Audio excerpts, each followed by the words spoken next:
como a igreja de Cristo deve lidar com a questão do sofrimento. Como a igreja de Cristo deve lidar com a questão do sofrimento. Antes que eu adentre objetivamente no capítulo que nós lemos e nos versículos que foram lidos, me permitam contextualizar a vocês o pano de fundo, o contexto que envolve a primeira carta que Pedro escreveu.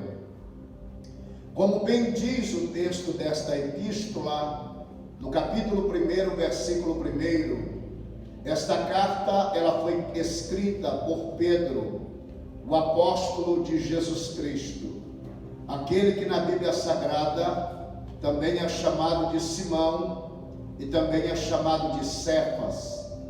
Este homem que nasceu na cidade de Betsaida, que era irmão de André e que também fora chamado pelo Senhor Jesus Cristo, sendo ele um pescador de peixes, no caso, ainda residindo na cidade de Cafarnaum, aonde provavelmente ele fosse um grande empresário do ramo da pesca, tendo como sócios a Tiago e até mesmo a João, que eram filhos de Zebedeu.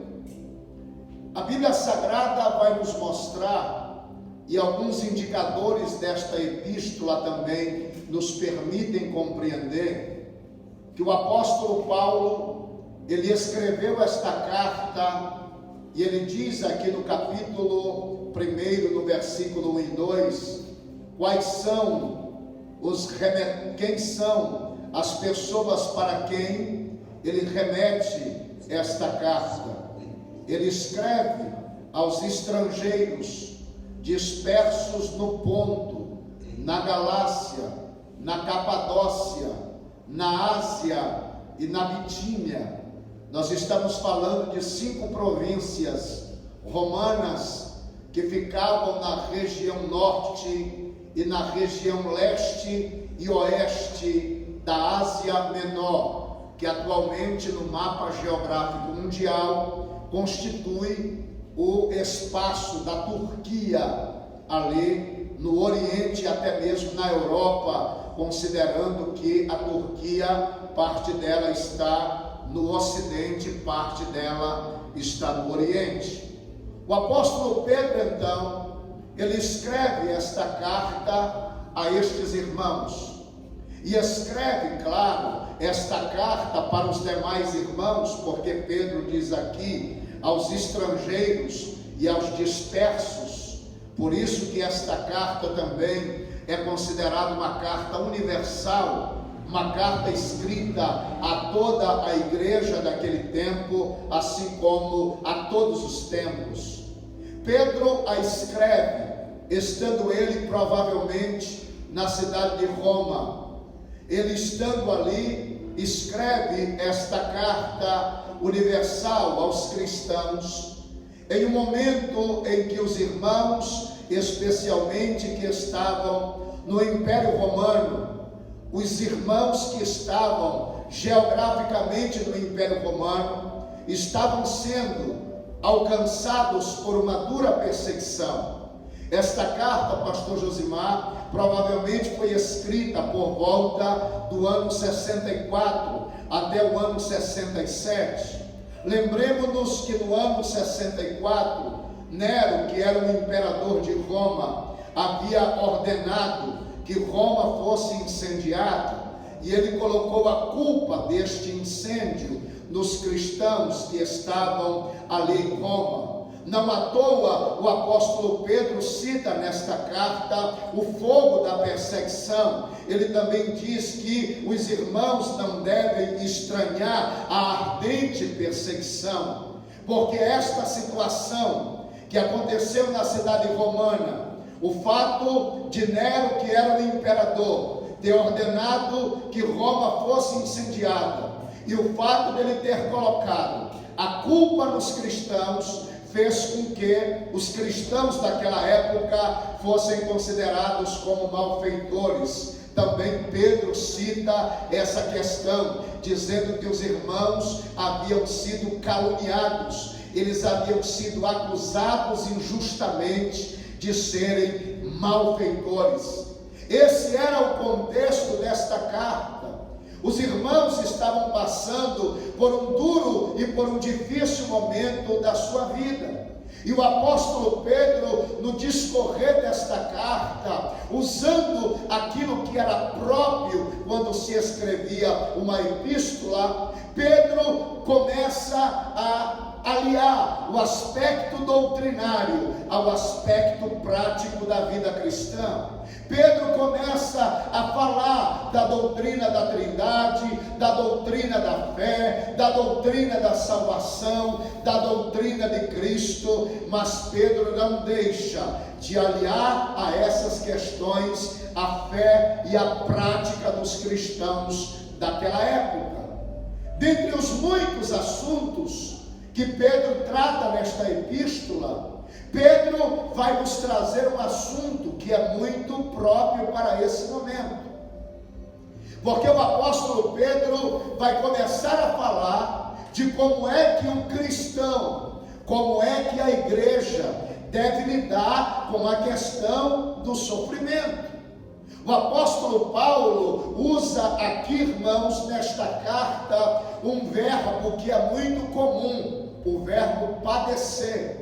Se você ler esta carta de Pedro, você vai perceber que por diversas vezes o apóstolo Pedro faz uso da expressão padecer, do verbo padecer. E ele diz isso porque, de acordo com Hernandes Dias Lopes, não existe uma carta do Novo Testamento, a exemplo daquilo que está em Filipenses, que trate tanto a questão do sofrimento como esta carta do apóstolo Pedro.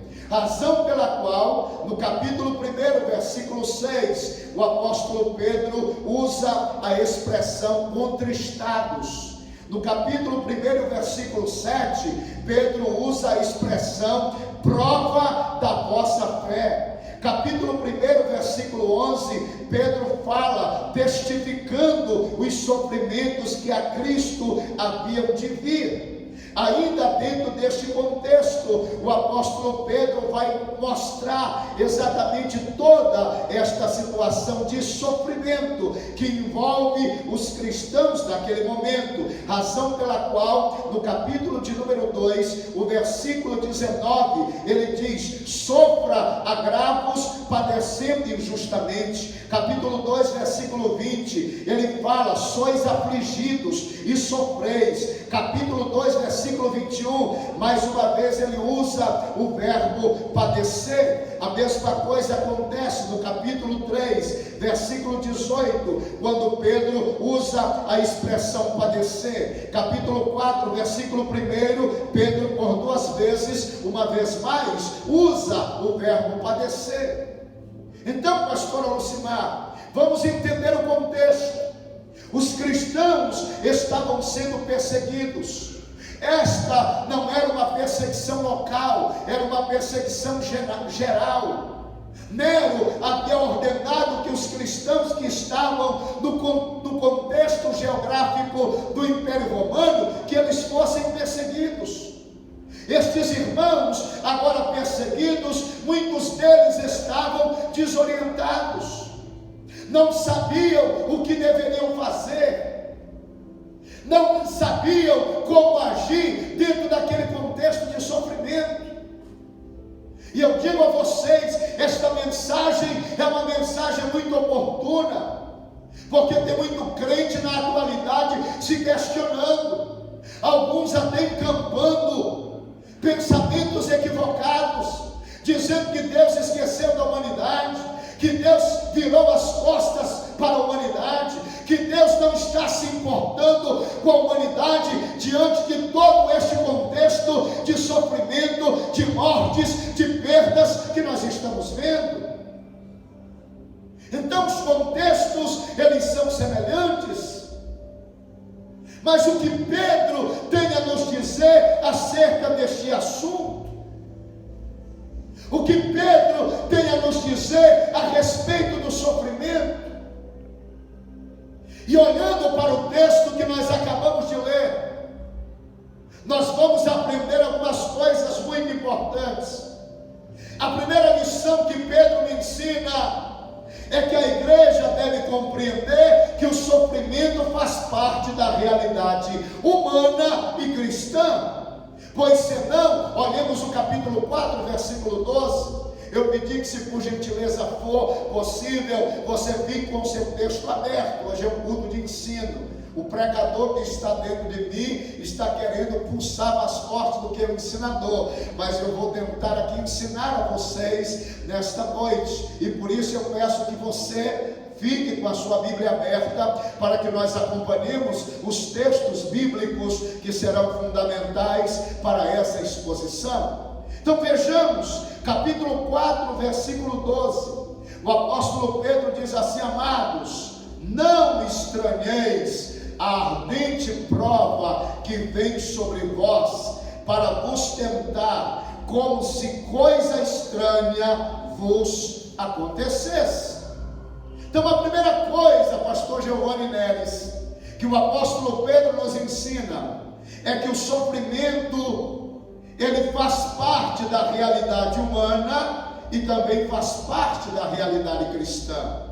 Isso confronta, de certa maneira, o pensamento da teologia da prosperidade, que ensina as pessoas equivocadamente que no momento que você passar a pertencer à fé cristã, sofrimento passa a ser coisa do passado. Existe inclusive igrejas dizendo: venha para cá, porque aqui você vai parar de sofrer.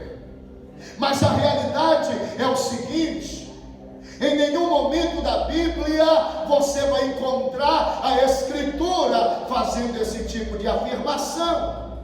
O próprio Jesus, em João capítulo 16, versículo 33, ele disse: no mundo tereis aflição, mas tende bom ânimo, porque eu venci o mundo. Jesus está nos afirmando que no mundo o cristão teria aflição. Tiago também escreveu, capítulo 1, versículos 12 e 13 de Tiago. Se possível, me acompanhe aí na sua Bíblia. Tiago, capítulo de número 1, versículos 12 e 13. Percebam que Tiago também nos mostra esta realidade do sofrimento na vida do crente. Ele diz: ninguém sendo tentado, versículo 12: bem-aventurado o varão que sofre a provação, porque quando for provado, receberá a coroa da vida, a qual o Senhor tem prometido aos que o amam. Ninguém sendo tentado diga: de Deus sou tentado, porque Deus não pode ser tentado pelo mal, e a ninguém tenta, mas cada um é tentado quando atraído e engodado pela sua própria concupiscência.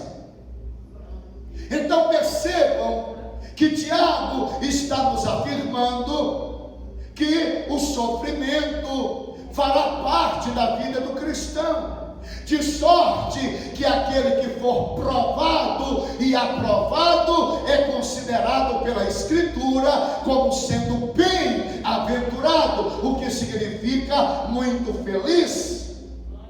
Então entenda, irmão, não é o fato de nós sermos crentes que significa que nós não seremos provados.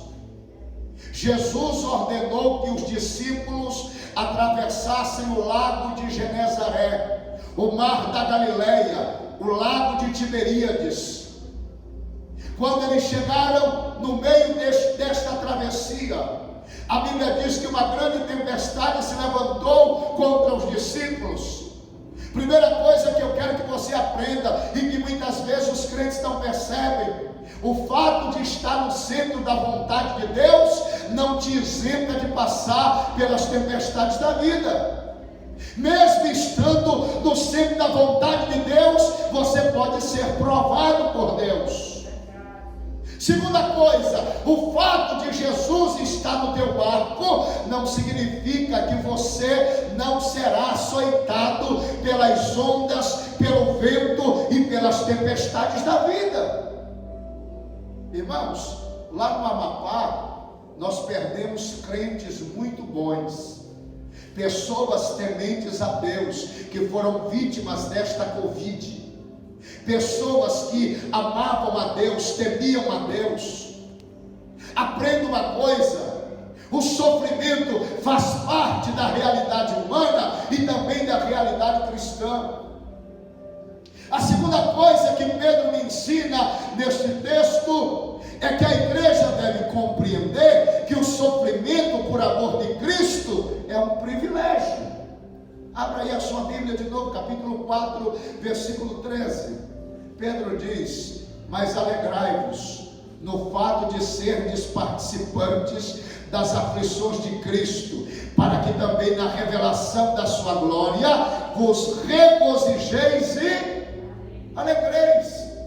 Irmão, o problema é que nós nascemos em uma geração que não está acostumada à perseguição. Eu tenho 42 anos, completei agora no último dia 12 de setembro. Mas eu ainda fiz parte de uma geração de crentes que eram perseguidos por ser crente. Crente que sofria bullying na escola por ser crente. Você ia na rua segurando a sua Bíblia e o camarada gritava: lá vai o crente, lá vai o Bíblia, glória a Deus e aleluia, farinha no prato e feijão na cuia. Eu conheço um pouco da história da igreja pelo Brasil e sei que os nossos antepassados, para que hoje nós estivéssemos aqui assentados nestes bancos confortáveis, tendo liberdade religiosa nesta nação, eles foram vituperados, eles foram apedrejados, eles foram achicalhados. Eles passaram por terríveis sofrimentos. E você pensa que eles achavam que isso era uma coisa ruim? Irmão, parece que Pedro está maluco. Como é que alguém pode dizer: irmão, você está com Covid, então te alegra porque você está com isso? Se eu disser isso, é capaz de alguém dizer: pastor, misericórdia, sangue de Jesus na sua vida. Ah, você está sendo perseguido por alguém. Pedro está dizendo: te alegra, irmão, porque sofrer pelo Evangelho de Cristo é um privilégio. E olha que quem está falando tem moral para falar. Tem moral, pastor? Tem moral. Abra sua Bíblia em Atos capítulo 5, versículo 41. Olha o que aconteceu. Atos capítulo 5, versículo 41. Atos capítulo 5, versículo 41. Vou ler do 40. E concordaram com ele, e chamando-o os apóstolos, e tendo-os açoitado, mandaram que não falasse no nome de Jesus, e os deixaram ir. Retiraram-se, pois, da presença do conselho, regozijando-se de terem sido julgados dignos de padecer afronta pelo nome de Jesus. E todos os dias no templo e nas casas não cessavam de ensinar e de anunciar a Jesus Cristo. Irmãos, de quem que a Bíblia está falando? De Pedro e João. Eles foram açoitados pelo fato de terem curado aquele homem que estava na Porta Formosa, que era coxo, e que pela autoridade de Deus e pela unção que repousava sobre eles, eles curaram aquele homem. E agora eles foram presos. Depois de terem sido presos, eles foram açoitados. Depois que eles foram açoitados, eles foram soltos. Depois de terem sido soltos, eles receberam uma ordem de não anunciar o Evangelho de Cristo, de não falar do nome de Jesus. E eles saíram de lá regozijados. Irmão, eu não estou dizendo para você que a gente deve abrir mão dos nossos direitos, até porque quem vos fala é também um operador do direito, advogado. Mas o que eu quero dizer é o seguinte: tem crente que numa situação dessa iria direto para o fórum, ou iria direto para a delegacia, iria direto para determinado lugar. O camarada, você ia passando na rua, alguém falou alguma coisa, você está me discriminando, você está sendo preconceituoso, vou dar parte de você. Não estou dizendo que você deve abrir mão dos seus direitos e das garantias que a nossa Constituição te dá, mas eu estou falando de sentimento. Aquilo não deixou Pedro aborrecido, aquilo não deixou Pedro exasperado, mas aquilo deixou no coração de Pedro um sentimento de privilégio. Ele disse: fomos achados dignos de sofrer pelo amor de Jesus Cristo, pela causa do Evangelho. A terceira lição que este texto me ensina é que a igreja deve compreender a razão do seu sofrimento. Abra de novo a sua Bíblia, capítulo 4 de 1 Pedro, dos versículos 14 a 16. Pedro diz o seguinte: se pelo nome de Cristo sois vituperados, bem-aventurados sois, porque sobre vós repousa o Espírito da glória de Deus. Que nenhum de vós padeça como homicida ou ladrão, ou malfeitor, ou como quem se intromete em negócios alheios, mas se padece como cristão, não se envergonhe, antes glorifique a Deus nesta parte. A pergunta é: por que você está sofrendo? Porque aqui Pedro está falando de um sofrimento de natureza divina e por causa do Evangelho de Cristo. Mas tem crente, pastor Josimar, que sofre porque é desobediente. Tem crente que sofre porque não teme a Deus. Tem crente que sofre porque não obedece a palavra. A palavra está dizendo para ele ser um dizimista, porque senão o devorador vem e consome todas as suas finanças e ele não obedece. Resultado, não consegue ter nada. Tudo que ele acumula é para pôr como se estivesse colocando num saco furado, como diz o profeta Ageu. Está sofrendo por quê? Porque é desobediente. A palavra está dizendo: não vos prendais a julgo desigual. Aí a moça que é crente na igreja, que conhece a palavra, vai buscar um camarada lá do mundo para namorar, noivar e casar. Isso se namorar, noivar e casar. Se não se amigar para viver com ele. Aí depois o camarada está batendo nela, está traindo ela, está fazendo isso ou aquilo. Está sofrendo por quê? Desobediente. Muitas vezes a pessoa está sofrendo porque não quer se render aos pés de Jesus. O pai e a mãe estão dizendo: meu filho, minha filha, te entrega para Cristo, serve a Deus, vai para a igreja, teme ao Senhor. Mas não, prefiro ouvir o meu colega, prefiro ouvir o meu amigo, prefiro ouvir aquele meu companheiro ou companheira da rua. O que acontece? Daqui a pouco está preso, daqui a pouco está na penitenciária, daqui a pouco está sendo acusado, nem era partícipe do crime, mas só porque estava junto foi considerado partícipe. Isso é o que, pastor? É sofrer por causa de decisões erradas, sofrendo por decisões equivocadas. Não é deste sofrimento que Pedro está falando. Pedro está dizendo: em primeiro lugar, é melhor sofrer pela causa, motivo e razão certa. Se você está sofrendo porque você obedece, te alegra. Se você está sofrendo, sendo caluniado, sendo perseguido, porque você está obedecendo a Deus, te alegra. Jesus falou para os discípulos: alegrai-vos e regozijai-vos, quando mentindo disserem todo mal contra vós, por causa do meu nome, porque assim também perseguiram os profetas que foram antes de vocês. Se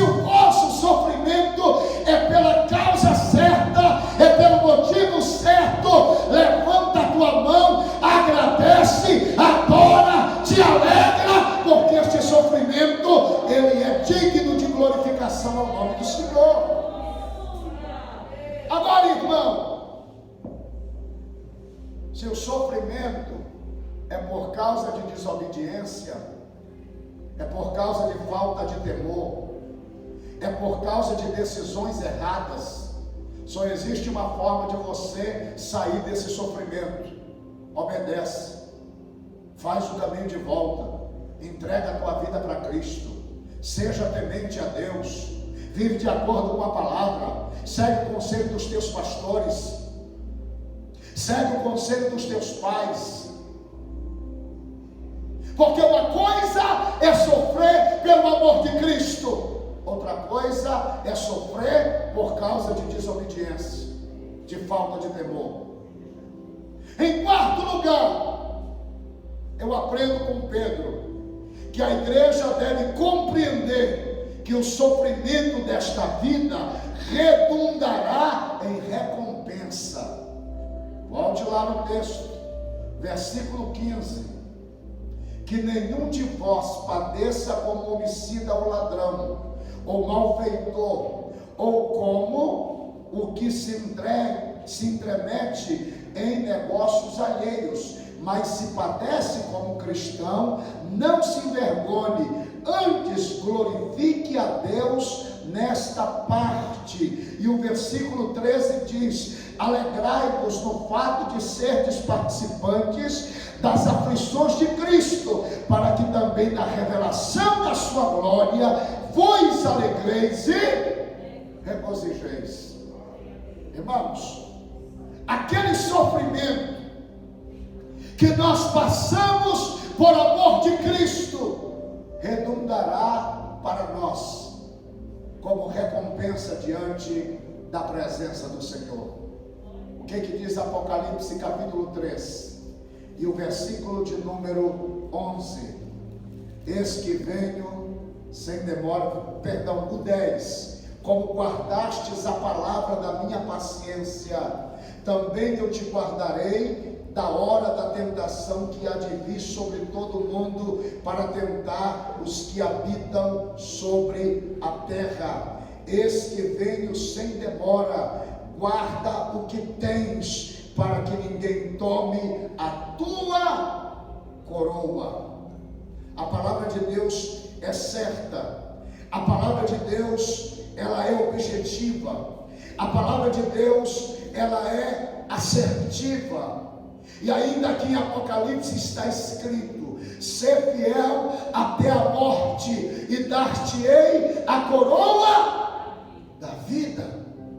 Então a palavra está dizendo que aquele que sofre pelo amor de Cristo será alvo de recompensa na eternidade. Não pense você que as aflições desta vida, que os sofrimentos desta vida, aquilo que você passa por amor de Cristo, os xingamentos, as acusações, as perseguições, as pedradas, que estas coisas ficarão ocultas diante dos olhos de Deus. Cada pedrada, cada palavra dita contra você está diante da presença de Deus, e a seu tempo o Senhor te recompensará, a seu tempo o Senhor te honrará. As aflições deste mundo não são para ser comparadas com a glória que em nós há de ser revelada. Abra sua Bíblia, por favor, em Romanos capítulo 8, versículo 18. Eu gosto muito desse texto, porque o apóstolo Paulo diz uma coisa muito interessante aqui. Romanos capítulo 8, versículo 18. O apóstolo Paulo diz assim: porque para mim tenho por certo que as aflições deste tempo presente não são para comparar com a glória que em nós há de ser revelada. Deixa eu dizer uma coisa para você: não há sofrimento deste mundo que seja maior do que a recompensa que Deus tem para a sua vida. Então será que você pode repetir nesta noite dizendo: vale a pena ser fiel? Será que você pode dizer: vale a pena ser fiel? Vale a pena, pastor Giovanni, ser fiel. Vale a pena você ser perseguido pela causa do Evangelho. Vale a pena você ser vituperado pela causa do Evangelho de Cristo. Aqui nós temos uma segunda referência que nos mostra isso. Aquilo que está em Tiago capítulo 1, que nós já lemos, mas eu vou repetir para você.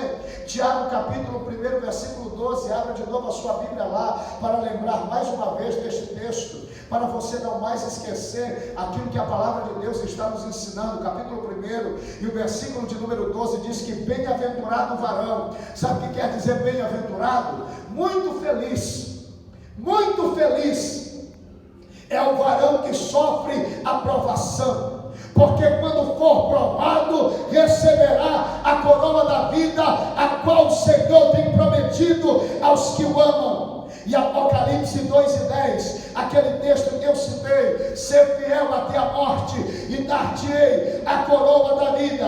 Apocalipse 2:10, a última parte diz: ser fiel. Vamos ler o 10: nada temas das coisas que hás de padecer, eis que o diabo lançará alguns de vós na prisão, para que sejas tentados, e tereis uma tribulação de 10 dias. Ser fiel até a morte, e dar-te-ei a coroa da vida. Não há tribulação que seja maior do que aquilo que você vai receber na eternidade. E para terminar, em quinto lugar, a igreja precisa confiar em Deus durante o sofrimento. Irmãos, com todo respeito, pastor Giovanni sabe que eu sou uma pessoa delicada, não sou indelicado, eu não quero ofender ninguém, mas eu não entendo certos crentes. Ele não vem para a igreja por causa da Covid, mas ele vai no supermercado, ele vai na feira do Goiano, vai na feira do Paraguai. Sabe Deus lá aonde ele vai mais? Não, pastor, no culto eu não vou por causa da Covid.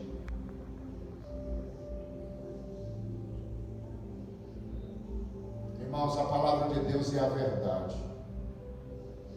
Eu preciso crer na palavra. Ou a palavra de Deus é a verdade, ou a palavra de Deus não é a verdade. Será que o Salmo 91 deixou de ser a verdade? Aquele que habita no esconderijo do Altíssimo, a sombra do Onipotente descansará. Direi do Senhor, Ele é o meu Deus, o meu refúgio, a minha fortaleza, nele confiarei. Será que essa palavra deixou de ser a verdade, irmão? Ah, pastor, mas se eu for para a igreja eu posso pegar Covid. Irmão, você pode pegar Covid em qualquer lugar. Eu não tenho medo de dizer aquilo que eu vou dizer agora. O lugar menos provável para você pegar Covid é aqui na igreja. Mas por que, pastor? Primeiro porque nós somos zelosos, nós cumprimos as normas. Está aqui todo mundo de máscara, está aqui todo mundo observando a distância, exceto os que são da mesma família. As pessoas estão higienizando as suas mãos. Lá em Macapá, que o decreto municipal também é muito rigoroso, a gente teve que colocar tapete sanitizante na porta, teve que fazer aferição de temperatura com o termômetro digital, teve que usar protocolo de higienização de microfone, como eu vi aqui a preocupação do pastor Giovanni e dos demais que cuidam desse trabalho. Você acha que lá no supermercado tem-se todo esse rigor?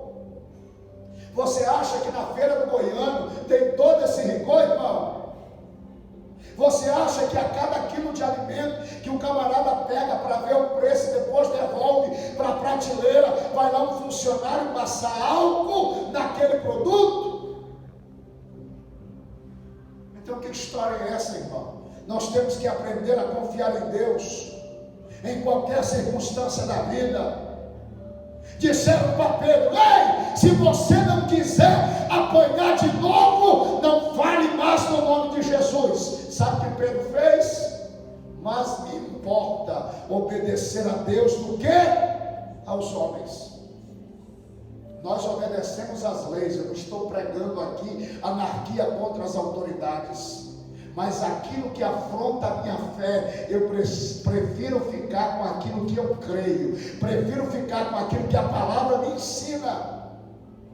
A igreja precisa aprender a confiar em Deus durante o sofrimento.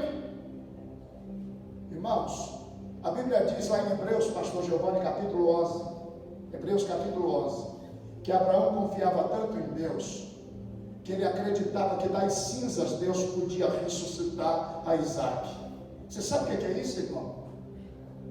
Abraão, ele tinha tanta fé em Deus, tanta confiança no Senhor, que ele cria que se ele imolasse a Isaac e o queimasse diante de Deus, Deus que tinha dito que a sua descendência seria grande, este mesmo Deus ressuscitaria a Isaac das cinzas. Jó confiava tanto em Deus, que no capítulo 13, versículo 15, ele diz: ainda que Deus me mate. Está lá, vamos ver, capítulo 13, versículo 15, eu gosto desse texto, Jó capítulo 13 e o versículo 15.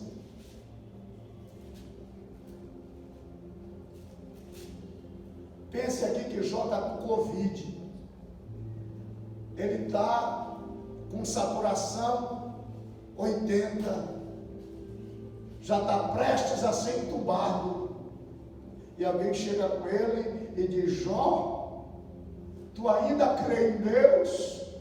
Jó responde: ainda que ele me mate, nele esperarei, contudo os meus caminhos defenderei diante dele. Capítulo 19, versículo 25. Vamos lá, capítulo 19 e o versículo 25. Jó está dizendo: porque eu sei que o meu Redentor vive e que por fim se levantará sobre a terra. Fique em pé comigo, por favor. Você precisa confiar em Deus, irmão. Se você está sofrendo, e aí me permita dizer uma coisa, eu, pastor Rodrigo Lima Júnior, não acredito que esse seja um juízo objetivo de Deus sobre a humanidade. E aí eu lhe respondo por quê. Todas as vezes que Deus teve que usar juízo, especificamente, objetivamente na Bíblia, os santos sempre são preservados, os justos sempre são preservados. Pode olhar, tanto que Abraão disse, lá quando estava questionando a Deus sobre Sodoma e Gomorra: Senhor, e se tiver 10 justos lá? Aí Deus vai respondendo: por quê? Porque no juízo de Deus o santo não é afetado, mas nesse juízo tem muito crente que morreu, crente fiel, irmão. Aquela cantora Fabiana Anastácio, mulher de Deus, temente ao Senhor, de um testemunho belíssimo, foi levada para o Senhor. Homens como o pastor Sebastião Rodrigues, pastor reconhecido entre nós na Assembleia de Deus, no Brasil, dentre outros. Eu posso dizer que esse é um juízo objetivo de Deus sobre a terra? Não. Pode ser até um juízo permissivo de Deus. O homem, por causa do crescimento do pecado, Deus permite que essas coisas aconteçam. Essa não é a vontade soberana e nem tampouco a vontade diretiva. Essa é a vontade permissiva. Então entenda, este mal está afetando toda a humanidade. Então confie no Senhor. Se porventura você for afetado por esta doença, não deixe de crer em Deus por causa disso. Deus vai continuar sendo Deus, a palavra vai continuar sendo a palavra, as promessas continuarão sendo as promessas de Deus. Então guarde isso no seu coração, porque tem muito crente duvidando de Deus por causa desta pandemia. Mas hoje você vai sair daqui com o seu coração fortalecido, lembrando que Deus continua sendo Deus, apesar da circunstância e apesar do problema. Feche os seus olhos, curve a sua cabeça, porque eu quero orar por você.